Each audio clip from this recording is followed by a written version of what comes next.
Mali doublement renforcé dans le domaine des lithium, le président de la transition, le général d'armée Assimi Goïta, vient de mettre en service la deuxième mine de lithium du Mali à Nganala, dans la région de Bougouni. Une mobilisation de grand jour lui a été réservée. L'inauguration de cette usine ouvre la voie à l'extraction de 100 000 tonnes de concentré de pierres précieuses.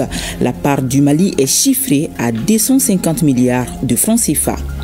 Le Haut Conseil des collectivités tient depuis ce matin sa deuxième session ordinaire. Les conseillers nationaux donneront leur avis sur plusieurs textes intéressants. La vie de la nation, le président de l'institution n'a pas passé sous silence l'actualité. Il a salué la résilience des Maliens face aux difficultés liées à l'approvisionnement du pays en carburant. Le Mali a réaffirmé sa pleine et entière adhésion aux valeurs fondatrices de l'UNESCO. Il sollicite l'accompagnement de l'organisation pour mettre en œuvre ses choix en matière d'éducation, de sciences, de culture, de communication et d'information. C'était ce matin à la conférence générale de l'UNESCO qui se tient à Samarkand en Ouzbékistan. L'embolie pulmonaire, on en parle dans Focus Santé. Il s'agit de l'obstruction d'une artère des poumons, le plus souvent par un caillot de sang. Comment se manifeste la maladie? Quels sont les traitements possibles? À suivre en fin d'édition avec Koumba Sissi. C'est un réel plaisir de vous retrouver. Mesdames et messieurs, bonsoir et bienvenue dans ce 20h. Je le disais, le président de la transition, le général d'armée Assimi Goïta, était ce lundi à Nganala, dans la région de Bougouni, pour l'inauguration de la nouvelle mine. À son arrivée, il a été accueilli par la population, sortie massivement pour exprimer sa joie et sa reconnaissance pour cet acte de développement. Le film de l'accueil avec nos envoyés spéciaux, Brahma Traoré, Adama Kamara, Aruna Diara et Namouri Djabati. Dans le village de Nganala, à une dizaine de kilomètres de la ville de Bougouni, c'est un lundi aux couleurs du Mali et aux saveurs patriotiques.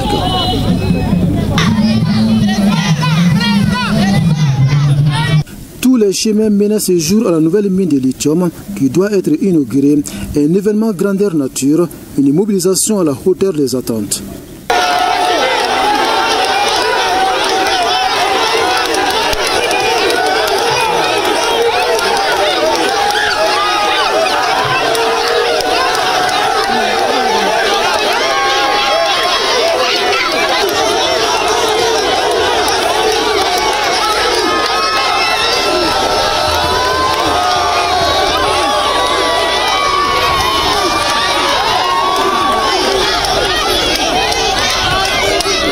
C'est une population acquise à une cause juste qui se mobilise pour accueillir le président de la transition.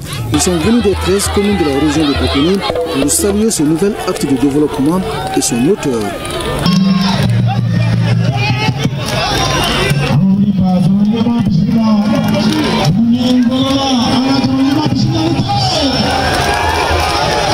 Pour ce troisième déplacement du chef de l'État dans la région de Bougouni, ni le soleil, encore moins la chaleur, 37 degrés, n'a eu raison de la mobilisation populaire. Évidemment, le président de la transition ne boude pas son plaisir.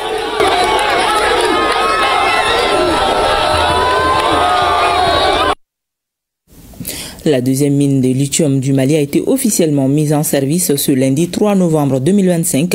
Une inauguration qui ouvre la voie à l'extraction de 100 000 tonnes de concentré de spodumène pour une première phase qui concerne Nganala sur une période de 5 ans.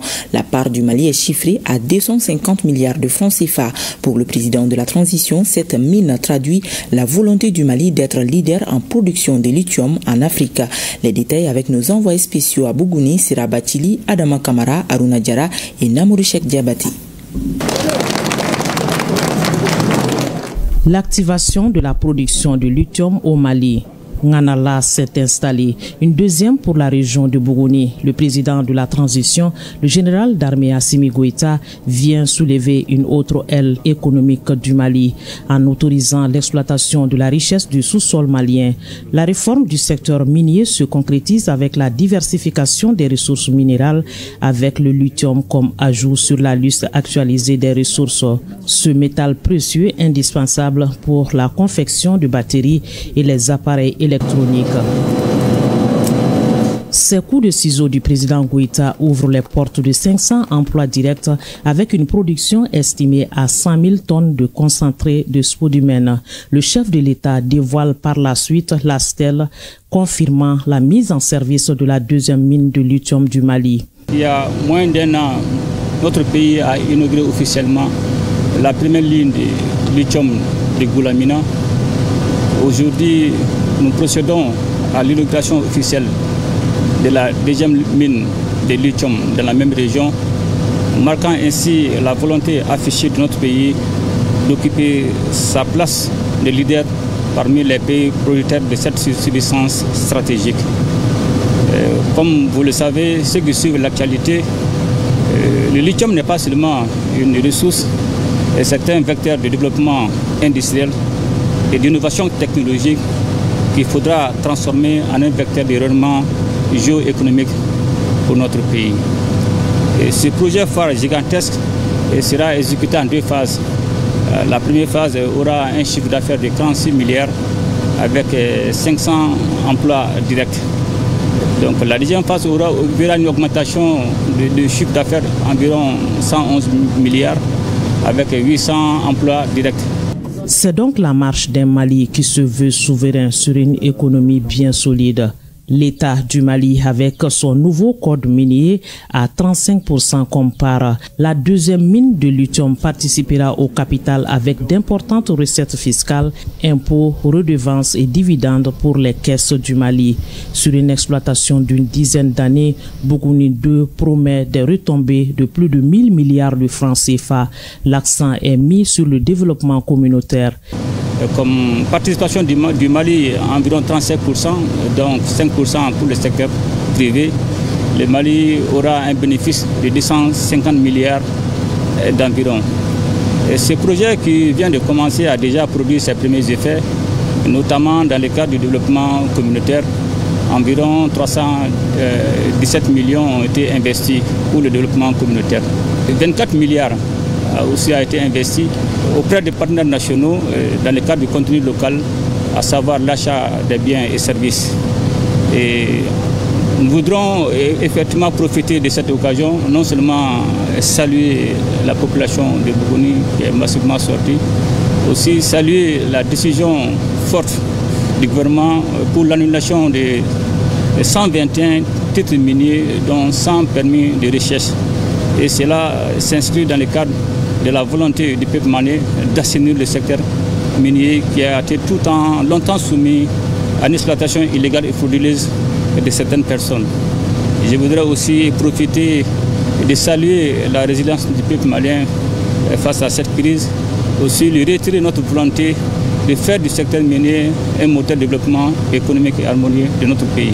Nganala, ce sont des engins miniers modernes, une usine de traitement de minerais avec un vaste territoire stockant la carrière. Cet univers a été visité par le président de la transition qui se réjouit du partenariat Mali-Chine-Royaume-Uni, un pan de coopération qui a permis ce projet. Donc la vision du Mali, c'est de faire du secteur minier un moteur de développement économique. Quand vous parlez de développement, non seulement il y a tout ce qui est dividende en termes de taxes, en termes d'impôts, mais aussi la part de l'État du Mali.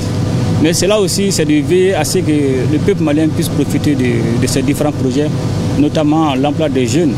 Déjà, il y a la loi sur le contenu local qui est désormais une obligation pour tout partenaire de veiller aux intérêts du peuple malien, non seulement en termes d'employabilité, mais aussi en termes de partenariat avec les sociétés privées maliennes. La mine de lithium de Bougouni repose sur 3 gisements, Nganala, Sogola Baoulé et Boumou, avec des variétés de minerais. L'extraction se fait par étapes. La deuxième phase va démarrer en 2028 avec la construction d'une usine de flottation. Avec cette inauguration, le Mali se place au milieu des grands producteurs de lithium dans le monde et en tête de liste des rares pays africains producteurs de lithium. L'avenir est tout simplement prometteur. La construction de l'infrastructure a été saluée par les autorités communales et coutumières qui y voient un véritable outil de développement. Pour le président du conseil d'administration de la mine, le lithium de Bougouni contribue à la croissance économique du Mali. Il permet aussi de réduire le chômage des jeunes. 500 d'entre eux travaillent déjà au niveau de la mine, au dire du ministre des Mines. La synthèse de leurs interventions avec nos envoyés spéciaux, Bourama Traoré, Adama Kamara, Aruna Diara et Namouri Cheikh Diabati. De l'expertise internationale à la vision nationale, en passant par l'engagement communautaire, ce sont là les piliers sur lesquels est bâti le lithium de Bougouni. En ce jour d'inauguration de la mine, l'honneur revient au chef de village de Nganala de prendre la parole. Selon ses propres termes, c'est un nouveau cadeau que le président de la transition offre à la localité. Même sentiment chez les autorités communales qui vont plus loin. La construction à Bougouni d'une mine d'extraction de lithium avec tous les dispositifs environnementaux ouvre la voie à l'essor économique de notre pays en général et celle de la région de Bougouni en particulier. J'exprime toute ma joie et celle de la population entière pour la construction de cette usine. Malgré la situation sécuritaire, des partenaires font le pari du Mali, à l'image de la Chine et du Royaume-Uni qui ont investi dans le projet de lithium de Bougouni, un projet qui se caractérise par une exploitation moderne de cette substance minérale combien stratégique. Le projet de Bougouni est un projet d'une durée de vie de 10 ans au minimum et on va produire à peu près 100 000 tonnes de concentré. Le projet de lithium de Bougouni marque une nouvelle étape majeure pour le secteur minier malien, en devenant la deuxième mine de lithium du pays. Le lithium de Bougouni consolide désormais la place du Mali parmi les pays producteurs de cette ressource vitale pour la transition énergétique mondiale. Mais au-delà, c'est un nouvel outil de développement économique. En combinant les prévisions de production de concentré de spodumène des deux mines pour 2026, le Mali atteindra une quantité totale de 590 587 tonnes et se placera au premier rang en Afrique. Le projet de Bougouni, qui pour sa première phase 2024-2027 a nécessité un investissement de 65 millions de dollars américains, soit un peu plus de 36 milliards de francs CFA, offrira 500 emplois locaux et offre déjà, ils sont déjà au niveau de la mine, et ce nombre atteindra 800 au démarrage de la seconde phase de 2028. Pour mieux exploiter ces ressources naturelles, le Mali met l'accent sur la diversification des partenaires, avec comme ligne directrice la prise en compte des intérêts de la population. Les demandes mondiales des véhicules électriques et de stockage d'énergie devraient permettre au cours du marché du lithium de connaître une ascension importante. Notre pays entend tirer le maximum de profit de cette matière en continuant sa politique de diversification et d'ouverture à des partenariats structurants. Faire briller davantage les ressources minérales pour les Maliens, un pari que les autorités nationales entendent gagner. Et le nouveau code minier semble ouvrir la voie à la réalisation de ces paris. Et à marge de l'inauguration de cette mine, le chef de l'État a rencontré les autorités administratives et coutumières de la région. Le président a énuméré les retombées économiques de la mine sans oublier la pénurie des hydrocarbures, une crise provoquée par les ennemis du Mali. Il a salué l'endurance des Maliens face à cette crise. Reportage Agali Ag Agissa et Djibril Bakayougo. Le chef de l'État face à l'administration et aux autorités coutumières de la région de Bougouni.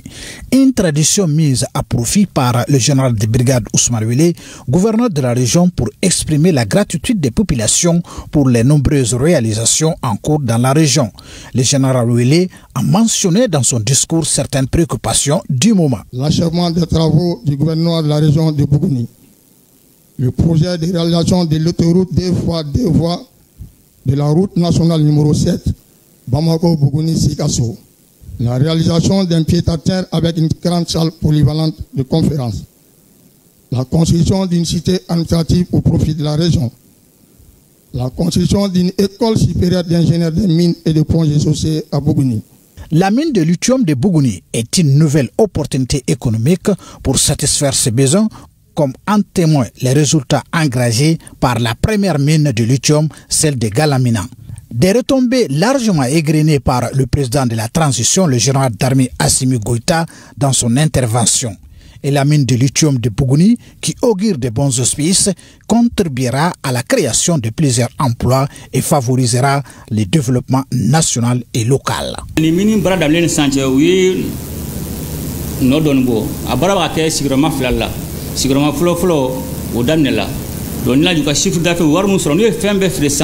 O be wari mun sɔrɔ o de chiffre d'affaires o kun fɔlɔ o sigiyɔrɔma fɔlɔ o bɛ taa miliyari 46 la donc o kɔnɔna la sisan an ka jamanadenw bɛ baara kɛ o ye mɔgɔ 500 ɲɔgɔn na mun b'a baara kɛ o kɔnɔna la o y'a kun fɔlɔ ye maintenant kun filanan sisan u ka chiffre d'affaires n'u y'u ka feere kɛ wari min bɛ sɔrɔ sa o bɛna dɔ bɛna fara o kan o bɛna kɛ miliyari 111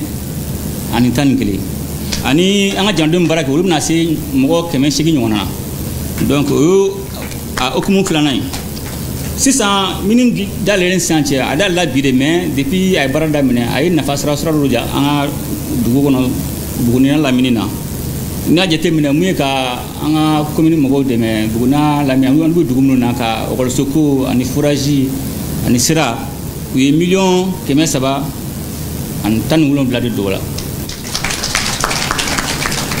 donc contenu local an ka n'i ye mini jateminɛ maliyɛnw caman de baara kɔnɔ machine minnu bɛ yen a caman maliyɛnw ta ye carburant minnu bɛna d'u ma o carburant o maliyɛnw de b'a feere an ka opérateur économique ka carburant de don donc o wari minnu u ye baara kɛ ni an ka maliyɛn minnu o kɛn yɛrɛw kɛ o wari bɛ taa miliyari 24 na donc o ye k'a fɔ ni mini jigiya don maliyɛn bɛɛ ma. Le président Goïta n'a pas passé sous silence la pénurie des hydrocarbures, une crise imposée par des ennemis du Mali et leurs sponsors internationaux. Il a salué la résilience des Maliens et rassure que des mesures sont prises pour surmonter ces difficultés. Ni kelen akili kelen do jatige wala kelen fura foyi t'a la kana siran bulu dusukun na a kɛ fɔ foyi ma kɛ parce que siran tɛ saya sa quoi.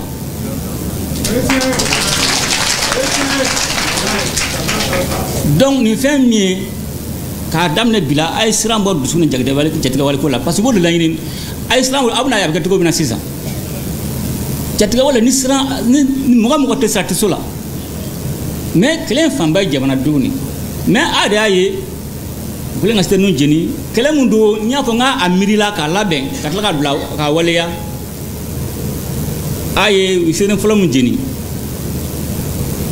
bɔlɔsira y'a minɛ u ka mɔgɔ sanuw bɛ yen u y'a minɛ ka jajugu fili ka kumajugu fɔ o bɛɛ ka mɔgɔ jala wili mais ala bɛ jamana in fɛ maliyɛnw ka ɲi u y'a faamuya donc o de y'a to an se ka ni gɛlɛya in kunbɛn an bɛ ka fɛɛrɛ ɲini ka bɔ a kɔnɔ mais a ma ban. Dans son intervention, le président a rendu un vibrant hommage aux chauffeurs, aux opérateurs économiques, aux forces de sécurité qui s'investissent nuit et jour pour ravitailler les pays en hydrocarbures, malgré l'insécurité sur les routes. Le président a exhorté les Maliens à la vigilance et à l'union sacrée pour construire un Mali souverain et prospère. Son ka fɛrɛ latigɛ ka tugu gouvernement ka o fɛrɛ ninnu kɔ parce que fɛrɛ min don gouvernement b'a latigɛ mais fɛrɛ ka jigin fo du kɔnɔ parce que ni gɛlɛya sera se gouvernement a bɛ se ka nɔgɔya kɛ cogo min na o gouvernement ka stratégie a mana gouvernement a bɛ jigin fo kana se du kɔnɔ ni e n'a na du kɔnɔ sisan e mɔgɔ min bɛ bɔ ko 2 kɛ u bɔ ko tanki ka mobili la u ka moto la ni gɛlɛya na i b'a dɔn ko taji sɔrɔli ma nɔgɔ sisan i tɛ dɔɔnin bɔ a la nafa tɛ bɔli mun na i b'o bɔ a la donc bɛɛ de b'o fɛrɛ tigɛ i ka du kɔnɔ n b'a to an bɛɛ bɛ se ka ko n bɛ jamanadenw fo la vraiment mɔgɔw hinɛ ɲɔgɔn na mais hali bi dɔ k'a faamuya ni taji nalen mɔgɔ de bɛ sa u bɛ mugujugu bila sira la sirɛni bɛ minɛ ni mɔgɔw ye fo ka jeni o bɛɛ la taji bɛ don n'o taji donna ka na d'e ma mɔgɔ sera mɔgɔ fɛn kun kɔrɔ mɔgɔ jiginna ko min kɔrɔ e b'o ta k'o kumanya i kɛrɛfɛ i sigiɲɔgɔn ma e b'o ta k'o dogo ka t'o feere da kelen na mɔgɔw ma mais i bɛ ka jugu ka baara de kɛ. Auparavant, comme le veut la tradition, le président a remis une enveloppe symbolique aux autorités coutumières qui, à leur tour, ont fait de bénédictions pour les pays. La deuxième mine de lithium de Bougouni est donc prête à tourner et tout est sur place. Côté infrastructure, une assurance donnée par le directeur santé, sécurité et environnement des communautés de la Société des mines de lithium du Mali. Mamadou Damile explique aussi le dispatching et le respect des règles environnementales. Il est au micro de nos envoyés spéciaux Sira Batili, Aruna Diara et Adaman Kamara. La mine est prête à tourner. Tout ce qui est infrastructure, à savoir les machines de transport, d'exploitation des carrières, les machines de transport des minéraux, ensuite l'usine de traitement est prête vraiment à fonctionner. Comme vous le voyez, nous avons déjà produit les premiers spécimens, donc on a quand même commencé les transports vers le port et pour la commercialisation. Nous pouvons dire aujourd'hui que tout est fin prêt vraiment pour continuer. Ce qui nous manquait, c'est vraiment l'ouverture officielle de cette mine. Pour le moment, je peux dire qu'on a produit à peu près 60 000 tonnes. 60 000 tonnes sont déjà produites et au jour d'aujourd'hui, nous avons commencé les transports. Donc pour le moment, et ça va, nous avons vraiment l'appui des services techniques par rapport au transport et surtout l'appui de l'État. L'État vraiment nous a vraiment appuyé. Parce que qui connaît bien le fonctionnement de ces projets, il faut vraiment générer de l'argent pour que ça puisse tourner. Comment vous organisez les hommes sur le terrain? Qui fait quoi? Vous savez, certains étrangers ici, notamment des Chinois, qui sont juste venus pour la construction.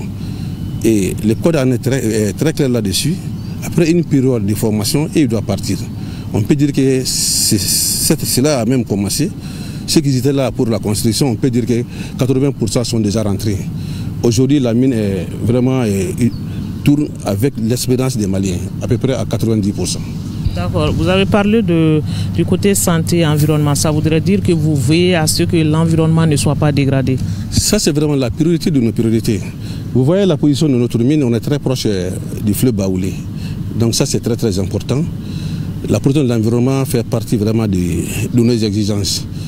Donc on travaille beaucoup avec la direction nationale de l'assainissement et la direction régionale. Nous faisons tout pour vraiment respecter les exigences de la législation, à savoir le suivi même de la qualité des eaux au niveau du fleuve et la qualité de la poussière sur les sites. Ça, c'est très très important pour nous. Ensuite, la santé et la sécurité des personnes et de leurs biens. Nous restons dans la région de Bougouni où les forces de défense ont mené des opérations de grande envergure avec succès. Plusieurs terroristes ont été neutralisés et du matériel saisi. Le commentaire de Abdoulaye Sakou. Dans la journée du 2 novembre 2025, les observations aériennes ont permis de localiser une importante base terroriste située à 3 km à l'ouest de Sirakoro, cercle de Kolondjeba. Servant à la planification d'attaques contre les convois de citernes de carburant, la base a été frappée par l'aviation, neutralisant plusieurs combattants terroristes et causant d'immenses dégâts matériels. Les unités terrestres ont pris ensuite d'assaut la position frappée pour faire un ratissage minutieux. Le bilan de cette intervention, plus d'une dizaine de terroristes neutralisés, divers équipements calcinés, des motos et quelques armes ainsi que du matériel de communication. L'état-major général des armées félicite la prompte réaction des unités aériennes et terrestres pour la réussite de cette opération qui sans nul doute aura des répercussions significatives sur l'approvisionnement en hydrocarbures des différentes localités. Et en raison de la cérémonie d'inauguration de la mine de lithium, la traditionnelle montée des couleurs initiée par le président de la transition n'a pas eu lieu à Koulouba. Par contre, le Premier ministre, le ministre de l'administration territoriale et de la décentralisation, le général de division Abdoulaye Meiga a présidé ce matin à la primature la traditionnelle cérémonie de montée des couleurs nationales. Autour du chef du gouvernement, les membres du cabinet de la primature, ceux du ministère de l'administration territoriale et de la décentralisation, les chefs des services rattachés à la primature, le gouverneur du district de Bamako, l'agent chargé d'expédier les affaires courantes de la mairie du district de Bamako, les forces de sécurité et le personnel de la primature. Ce beau monde a entonné l'hymne national avec les pionniers. Cette cérémonie de montée des couleurs vise d'une part à entretenir une véritable cohésion au sein de l'équipe et d'autre part à promouvoir la paix, la stabilité et cultiver l'amour de la patrie.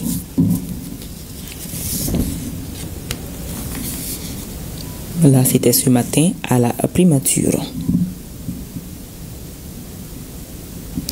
Ouverture cet après-midi de la deuxième session ordinaire du Haut Conseil des collectivités, une rencontre placée sous les signes de la résilience et du dialogue dans un contexte marqué par une crise multiforme, notamment la pénurie d'essence qui affecte le quotidien des Maliens. Le président du Haut Conseil a rappelé que les collectivités territoriales demeurent le socle de la résilience nationale et qu'elles jouent un rôle essentiel dans la refondation du Mali. Reportage à Kadija Toukouni et Sidi Mouribou Dambili. Cette session se tient à un moment où le Mali fait face à des défis économiques, sécuritaires et sociaux. Occasion donc pour le président du Haut Conseil des collectivités de dresser un état des lieux de la situation nationale, notamment la pénurie de carburant qui, selon lui, a des répercussions sur les activités économiques, le transport, bref, le quotidien des Maliens. Notre pays subit des attaques terroristes dont le dessein est d'asphyxier économiquement notre nation, en ciblant les bus, les camions de ravitaillement et même les citernes de carburant. Ces actes criminels renforcent au contraire la solidarité et l'unité du peuple malien autour des autorités. Face à ces défis, le président du Haut Conseil des collectivités a exprimé toute sa reconnaissance aux autorités de la transition pour les mesures engagées afin d'atténuer les effets de la crise actuelle et pour la poursuite des réformes destinées à renforcer la souveraineté et la stabilité du pays. J'ai saisi cette occasion pour féliciter Monsieur le Premier ministre, vous et votre gouvernement, pour les mesures urgentes et efficaces prises afin de contenir cette crise.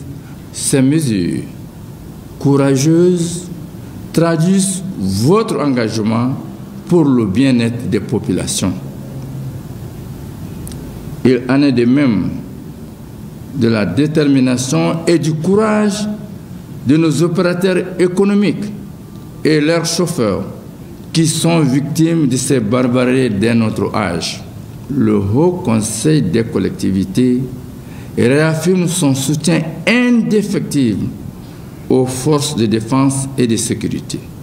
Il a également félicité les avancées enregistrées au sein de la Confédération des États du Sahel, une coopération régionale qui incarne l'espoir d'un Sahel plus fort, plus solidaire, a souligné le président du Haut Conseil des collectivités. Nous nous réjouissons des avancées notables de la Confédération des États du Sahel, AES, sous le leadership du président de la transition, le général d'armée Assimi Goïta. À cet égard, nous pouvons citer entre autres l'adoption officielle de l'hymne les AES Sahel-Benkan, la désignation du nouvel administrateur provisoire de l'autorité de développement intégré du Liptabo-Gourmand, l'organisation des premiers Jeux de l'AES, la mise en place de l'état-major conjoint des forces armées, la création de la Banque confédérale d'investissement et de développement, la mise en circulation du e-passeport sécurisé AES. Cette session ordinaire de l'institution a également mis en avant des réalisations comme le renforcement de la décentralisation et le développement des collectivités territoriales. Pendant l'intersession, le Haut Conseil des collectivités a réalisé de nombreuses activités et a apporté des contributions de qualité à des documents de politique nationale, à savoir le 3e rapport annuel du suivi des forums nationaux de la refondation, la vision Malikura-Nyetasra 2063 et la stratégie nationale pour l'émergence et le développement durable 2024-2033. Lors des travaux de cette session, les conseillers nationaux vont étudier et analyser des dossiers transmis par le gouvernement pour avis. Il est également prévu des séances de formation des conseillers nationaux et des cadres de l'institution sur les thématiques l'appropriation de la Charte nationale pour la paix et la réconciliation nationale, l'appropriation de la vision Malikura-Nyetasra 2063 et la stratégie nationale pour l'émergence et le développement durable 2024-2033. Les travaux qui démarrent vous engagent. C'est le lieu de prouver à nos braves populations qu'elles ont eu raison de placer leur confiance en vous. Le Haut Conseil des collectivités, à travers son président, a réaffirmé son engagement à accompagner le gouvernement dans la construction d'un Mali uni, fort et souverain. À suivre donc l'intégralité du discours du président du Haut Conseil des collectivités demain dans nos programmes après le journal de 20h. Les mesures de sécurité autour des stations-service en vue d'une distribution équitable du carburant ont été renforcées. Le constat a été fait ce matin par le ministre de l'Éducation nationale qui salue une réduction progressive de la crise à Bamako. C'était au cours d'une visite effectuée en compagnie d'une délégation à une station-service à l'ACI 2000. On en sait plus avec Tiamo Kokonati. À la station-service Petrobama de l'ACI 2000 ce lundi matin, un nouveau pompiste VIP plein de bonhomie. Il se nomme Amadoussi Savané, ministre de l'Éducation nationale. Cet employé momentané est venu s'assurer de la disponibilité et du climat de bon ordre qui encadre la vente du carburant. Ma présence ici, c'est une marque de solidarité gouvernementale. Sur les hautes instructions du président de la transition, chef de l'État, nous sommes sur le terrain. À ce rythme-là, on va retrouver la normale. Tout le monde est discipliné, patient, chacun attend son tour, y compris un véhicule du ministère de l'Éducation nationale qui va être servi tout à l'heure. Gérants de l'établissement pétrolier, pompistes et usagers, tous saluent cette descente sur le terrain du ministre Savané qui s'inscrit dans une logique de trouver des solutions aux préoccupations de la population. Je pense que ça va faire une différence parce que moi je suis là depuis hier nuit. On a passé la nuit ici, depuis 21h jusqu'à ce matin. Ils ont commencé à 7h, après ils ont arrêté à 9h. Mais depuis l'arrivée du ministre, on a vu qu'il y a un changement. Et j'espère que ça va continuer comme ça. Quand on dit une chose, il faut toujours avoir le suivi, quoi. C'est ce qui est bon, ça facilite les choses. Voir nos autorités venir sur le terrain, nous assister et puis participer à une journée comme ça, quand même, c'est quelque chose qu'on doit s'encourager. L'ordre et la discipline qui caractérisent les lieux reposent sur la sécurité assurée par les éléments déployés pour la circonstance. Ils sont appuyés dans cet exercice par le Conseil communal de la jeunesse. Je travaille ici avec mes collègues jeunes. Je pense que ce n'est pas facile, mais on arrive quand même à gérer. Vous voyez les fils. On fait appel à la discipline parce qu'il faut vraiment sensibiliser la population. Il y a d'autres qui ont veillé ici, il y a d'autres qui viennent dès maintenant et ils veulent vraiment profiter. Le ministre Savané a saisi l'occasion pour inviter la population à se démarquer des pratiques frauduleuses et de tout autre comportement de nature à semer de l'imbroglio autour de cette station-service. Aussi a-t-il réitéré l'engagement du gouvernement à prendre toutes les dispositions afin d'assurer l'approvisionnement correct de l'ensemble du pays en carburant. Rendons-nous à présent à Samarkand, en Ouzbékistan, où se tient la conférence générale de l'UNESCO. Dans sa déclaration de politique générale à la plénière du jour, le Mali a lancé un appel à la solidarité internationale, notamment à l'UNESCO, pour accompagner sa marche vers la stabilité, la justice et la prospérité partagée. Le document présenté par l'ambassadeur délégué permanent du Mali auprès de l'UNESCO salue une coopération qui n'a cessé de se renforcer ces dernières années. Le Mali a en outre réaffirmé sa pleine et entière adhésion aux valeurs fondatrices de l'UNESCO et présenté ses choix en matière d'éducation, de sciences, de culture, de communication et d'information, tout en sollicitant l'accompagnement de l'organisation pour les mettre en œuvre. Envoyés spéciaux à Samarkand, Yaya Konati et Abdul Salam Bambara. 6 minutes chrono pour exposer les visions, les expériences, mais aussi les attentes des États membres par rapport à l'action de l'UNESCO. L'exercice est appelé Déclaration de politique générale et c'est l'ambassadeur délégué permanent du Mali auprès de l'organisation qui s'y prête au nom des autorités maliennes. Occasion pour le Mali de réaffirmer son adhésion pleine et entière aux idéaux de l'UNESCO, mais aussi de saluer une coopération qui n'a cessé de se renforcer ces dernières années. Notre coopération avec l'UNESCO est ancienne, multiforme et fructueuse. Ces dernières années, elle s'est renforcée à travers des actions concrètes, à savoir l'élaboration du document de politique nationale de la science, de la technologie et de l'innovation, la reconstruction du patrimoine culturel détruit par les terroristes, la mise en œuvre du programme Capacité pour l'éducation CAPED, notamment les concours nationaux Miss Sciences destinés à encourager les jeunes filles dans les filières sciences et techniques, des ateliers de formation sur les changements climatiques et la lutte contre l'extrémisme violent, des concertations régionales pour la mise en place de réserves de biosphère transfrontalières. Ces initiatives illustrent justement la vitalité et la pertinence du partenariat Mali-UNESCO.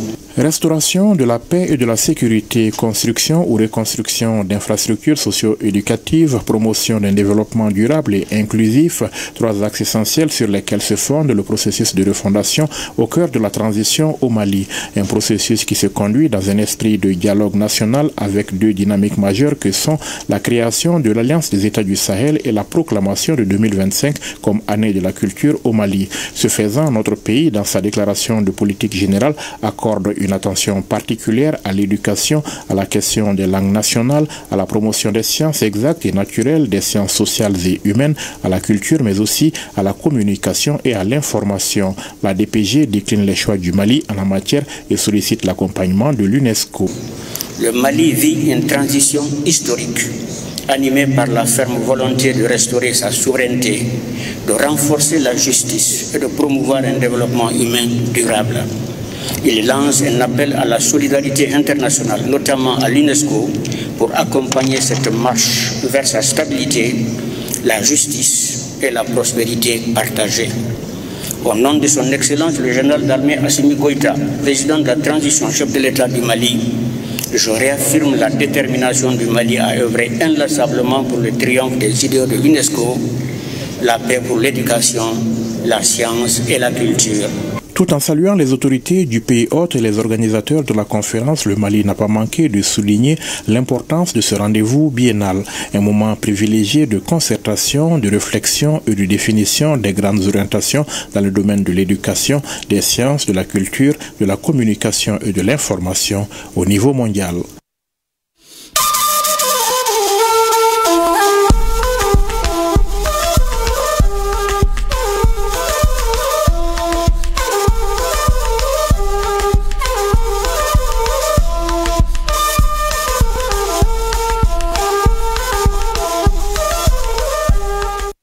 Direction tout d'abord le Burkina Faso, où les ministres de l'Environnement, de l'eau et de l'assainissement a effectué une visite dans la commune de Bousouma afin d'évaluer l'état d'avancement et la qualité de la mise en œuvre des investissements engagés dans le cadre de l'initiative LIF-AR. C'est une initiative lancée en 2019 par le groupe des pays les moins avancés pour une adaptation et une résilience efficace à long terme face aux impacts du changement climatique. Dans le cadre de la mise en œuvre de cette initiative, le Burkina Faso a identifié des investissements résilients en cours de réalisation au profit de 7 communes pilotes pour un financement de plus de 4,7 milliards de francs CFA. Le reportage de Amadou Ouedraogo et Jacques Ouedraogo.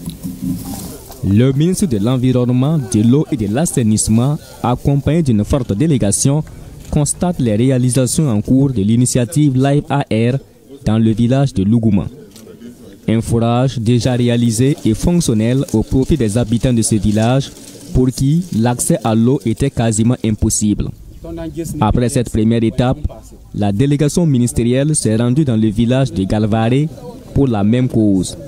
Ici également, c'est un point d'eau entièrement réalisé pour accroître la disponibilité en eau potable.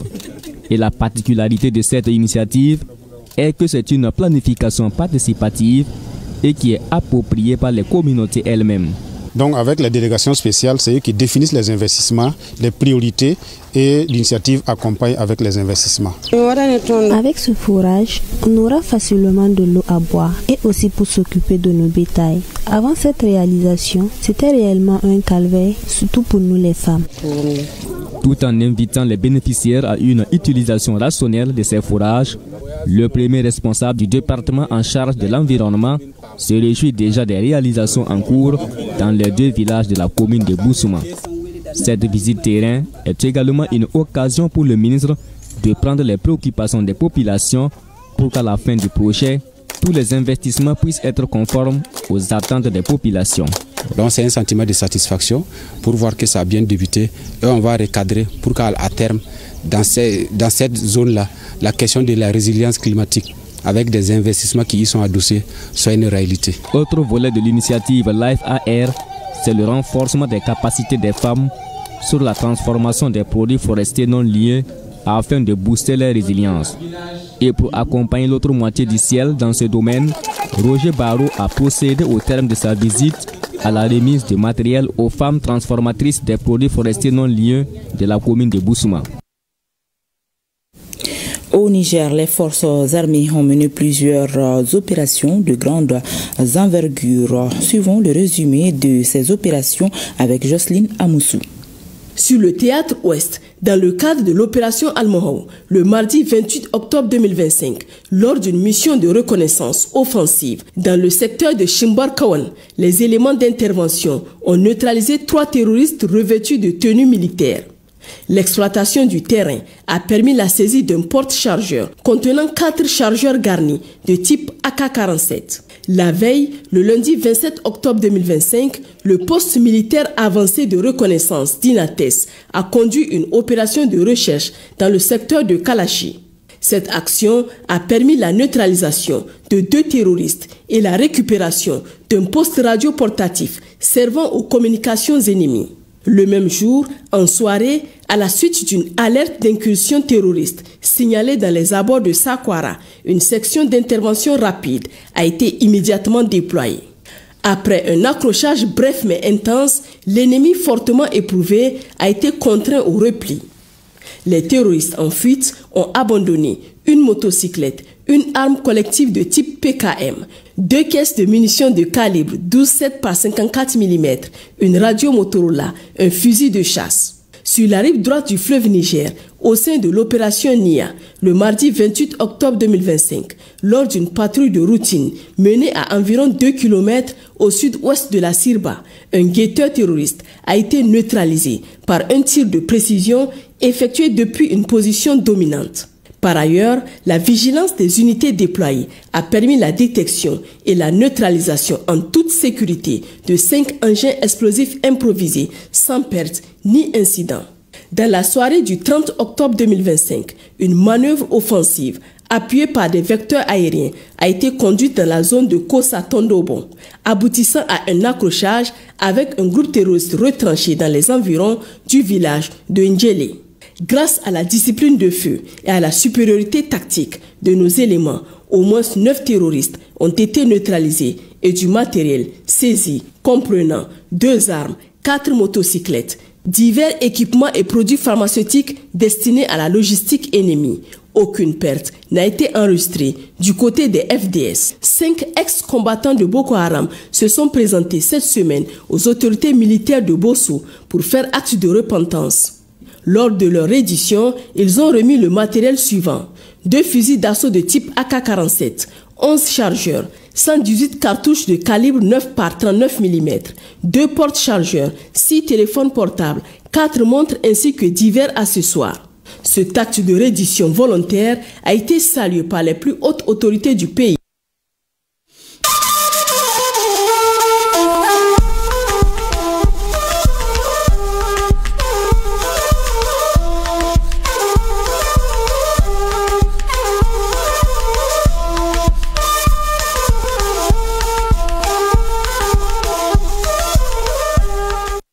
Ouverture ce lundi à Bamako de la 16e réunion conjointe annuelle des correspondants nationaux des bureaux de liaison de l'Organisation mondiale de la douane chargée du renseignement pour l'Afrique de l'Ouest et Centre. La rencontre des renseignements douaniers permet d'identifier et de neutraliser les menaces plus rapidement en s'appuyant sur des données partagées entre les différentes administrations douanières. Le thème de cette 16e réunion qui dure 5 jours est « Frontières fragiles et optimisation des recettes douanières dans la région de l'Organisation mondiale de la douane OMD, Afrique de l'Ouest et du Centre, enjeux et perspectives. On en sait plus avec Mamadou Fani. Les frontières terrestres, aériennes ou maritimes constituent à la fois des espaces de souveraineté, de sécurité et de développement. Mais force est de constater que dans ces espaces se côtoient trafic illicite, contrebande, fraude commerciale et aussi des menaces complexes tels que le terrorisme et son financement illicite. Il devient donc indispensable pour les douaniers africains de disposer des renseignements pour obtenir les meilleurs résultats. D'où la tenue de cette 16e réunion conjointe annuelle des correspondants nationaux des bureaux de liaison de l'Organisation mondiale des douanes chargés du renseignement pour l'Afrique de l'Ouest et du Centre à Bamako. En effet, sans une collecte, une analyse et une diffusion efficace du renseignement, aucune politique de contrôle ni de lutte contre la fraude ne peut produire des résultats durables. C'est pourquoi nos administrations douanières, sous l'impulsion de l'OMD et à travers les bureaux régionaux de liaison chargés du renseignement pour la région Afrique occidentale et centrale, ont entrepris depuis plusieurs années une modernisation profonde de leurs dispositifs de renseignement, notamment le renforcement des capacités humaines et techniques, l'exploitation du renseignement des sources ouvertes, l'intégration du renseignement dans la gestion des risques et la coopération renforcée entre pays voisins. Cette vision de la hiérarchie, la nôtre, le vice-président de la région, est implémentée depuis l'OMD et reposant sur des instruments et des outils d'aide à la décision en vue de la collecte, du traitement, de la diffusion du renseignement douanier pour le renforcement de la lutte contre la fraude et les trafics illicites à travers le SEN et ses applications. Cette 16e réunion des correspondants nationaux des bureaux régionaux de liaison chargés des renseignements des douanes permet aussi d'évaluer les missions dédiées à ces services pour la fourniture de données de qualité aux bureaux de renseignement douaniers. Le thème de cette année, frontières fragiles et optimisation des recettes douanières dans la région OMD-AOC, enjeux et perspectives, est d'une actualité incontestable. Il illustre avec justesse la double responsabilité des administrations douanières, protéger les frontières tout en favorisant la prospérité économique. En dépit de nombreuses saisies opérées par nos différentes administrations en matière d'armes et de munitions, de drogue, de produits dangereux ou à usage ou à double usage, des médicaments entre autres, il convient de reconnaître que beaucoup reste encore à faire.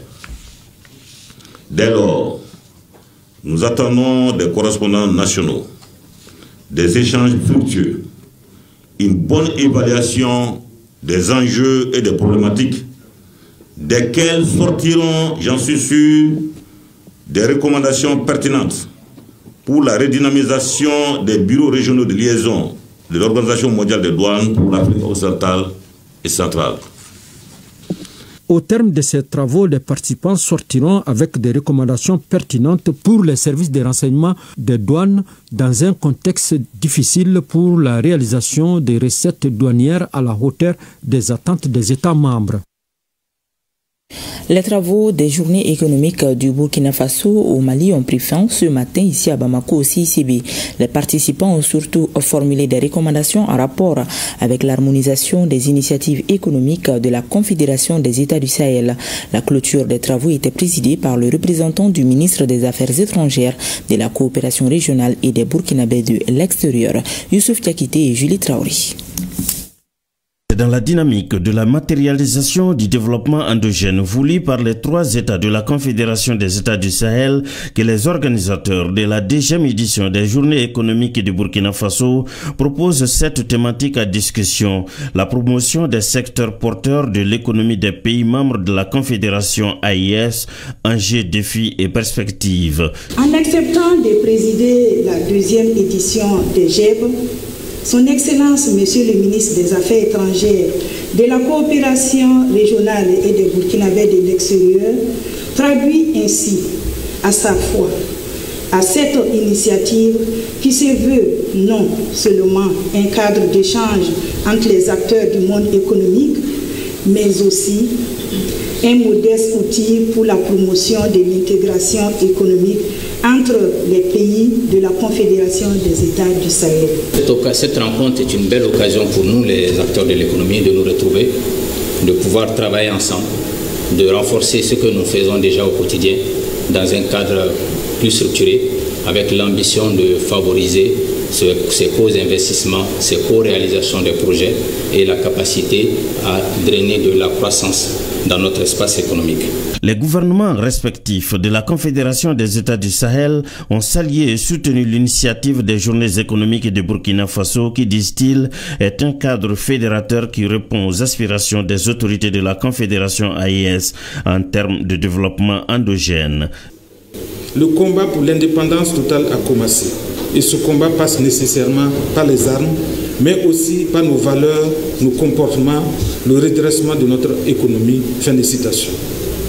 Pour y parvenir, il est plus que jamais nécessaire, comme je le disais plus haut, que les acteurs de notre développement se mettent ensemble pour construire une synergie d'action à même de faire face à tous les défis, notamment les défis économiques. La dynamisation des secteurs porteurs de l'économie et de l'emploi au Burkina Faso et dans les pays de l'AES, enjeux, défis et perspectives.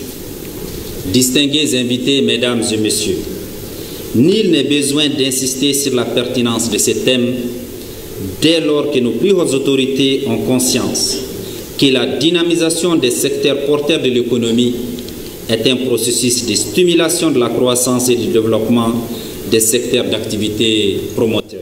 Ensuite, les autorités et les délégations présentes ont visité les stands installés pour la circonstance.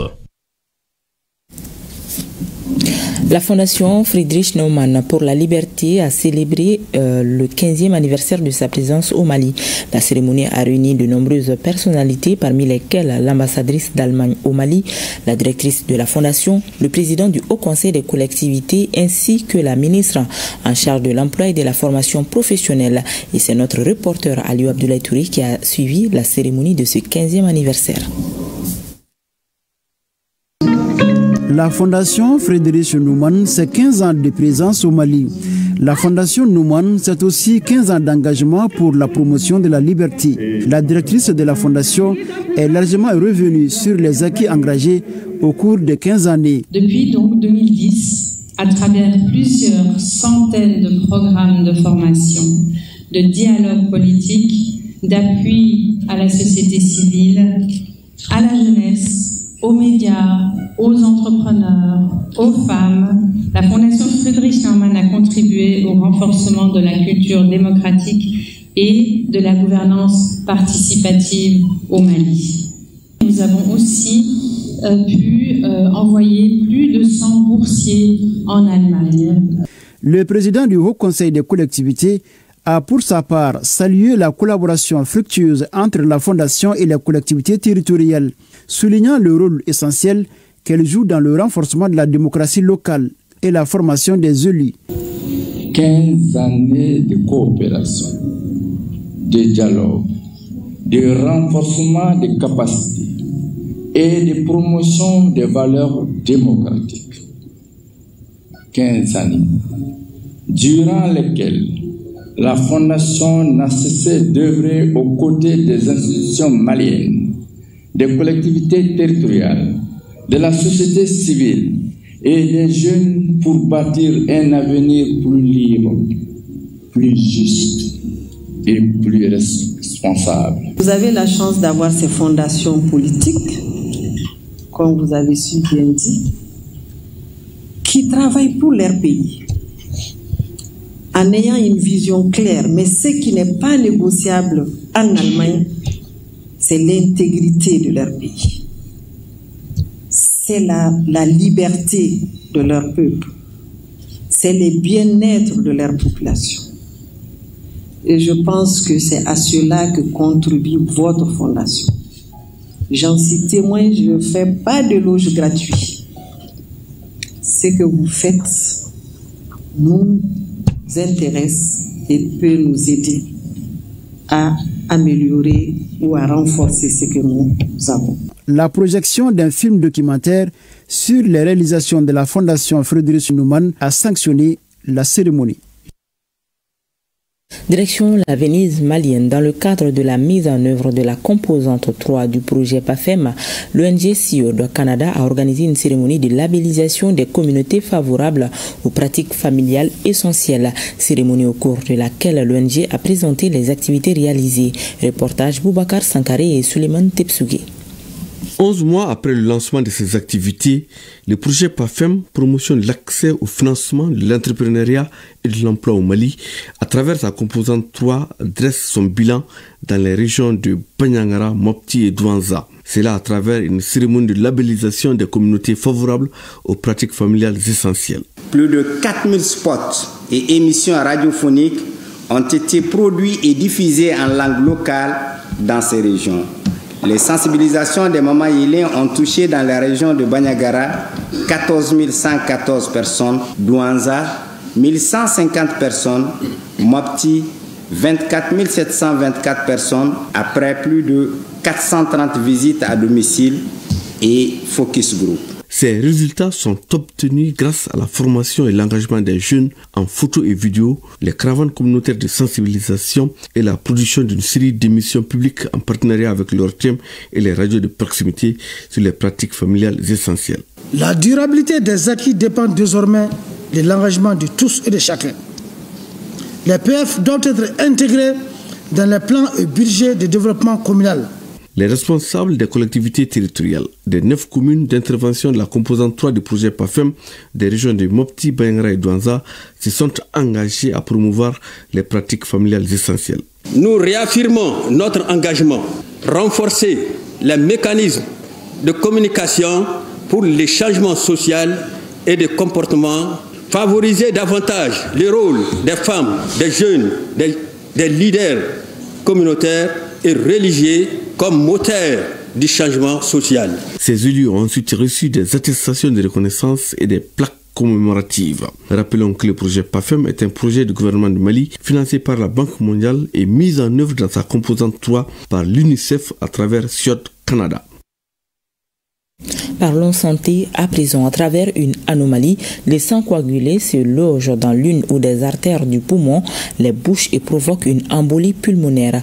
Les symptômes qui alertent le patient sont entre autres l'insuffisance respiratoire, la douleur thoracique, la toux, la jambe enflée et douloureuse.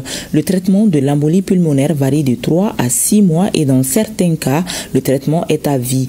Là, il s'agit de prescrire des médicaments anticoagulants pour les personnes à risque. Dans Focus Santé, Koumba Sissé et Alkaou Traoré sont allés à la rencontre de Salif Kone, pneumologue au CHU du Point G. Il lève tous les voiles sur cette pathologie. Suivant.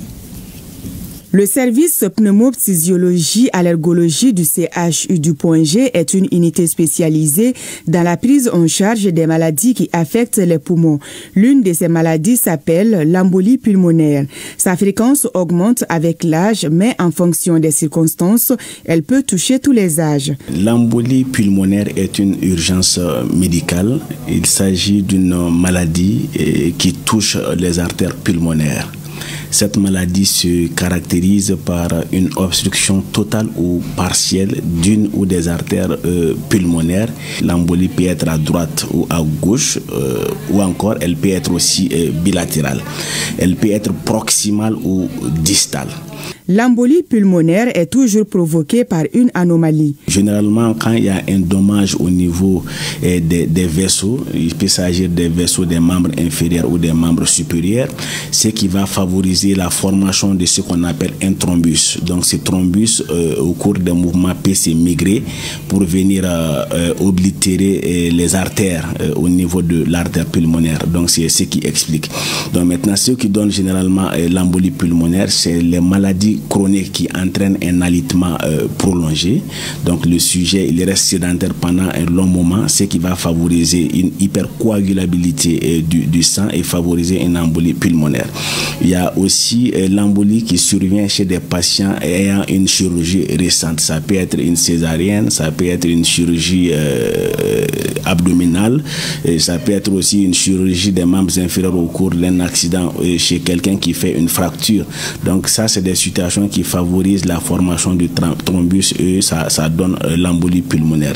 Il y a également des maladies génétiques souvent qui peuvent être à la base de l'embolie pulmonaire. Dès que le patient se présente avec des signes d'alerte comme l'insuffisance respiratoire, la douleur thoracique, la toux ou la jambe enflée et douloureuse, le praticien propose des examens pour avoir une confirmation. Il y a le bilan, un bilan sanguin. Donc le bilan sanguin, il y a une enzyme qu'on appelle les D-dimères. Donc on peut doser les D-dimères. Quand c'est élevé, ça donne une orientation, mais c'est pas spécifique. En plus de ça, il y a l'angioscanner, l'angioscanner thoracique, donc qui permet quand même de bien visualiser l'embolie pulmonaire. Parfois, ça débute par une phlébite, c'est-à-dire une inflammation des veines du membre inférieur. Quand on a les signes de phlébite, par exemple, on demande une échographie Doppler des membres inférieurs. Donc, grosso modo, il y a le bilan sanguin, il y a le scanner thoracique qui permettent d'aider à poser le diagnostic.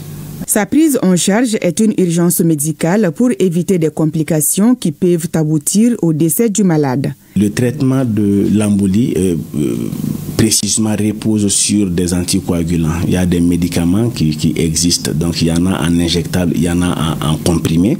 Donc on donne les anticoagulants soit par voie orale, soit par voie injectable. Et la durée du traitement varie de 3 mois à 6 mois.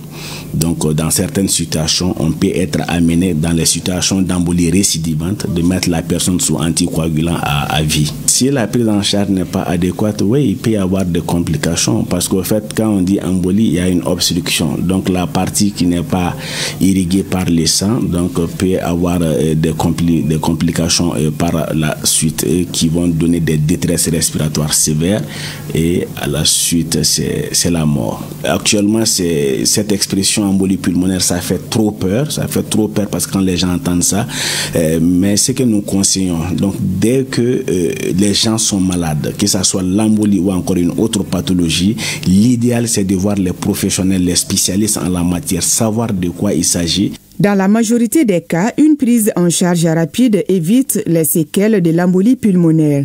Parmi ces séquelles figure l'hypertension artérielle pulmonaire chronique qui cause un essoufflement progressif à l'effort. Un suivi médical régulier après une embolie pulmonaire est nécessaire pour surveiller l'apparition de complications à long terme. Voilà, c'est ce qui met un terme à cette édition que nous avons eu le plaisir de vous présenter. Merci à vous de l'avoir suivi. À demain, même heure, s'il plaît à Dieu.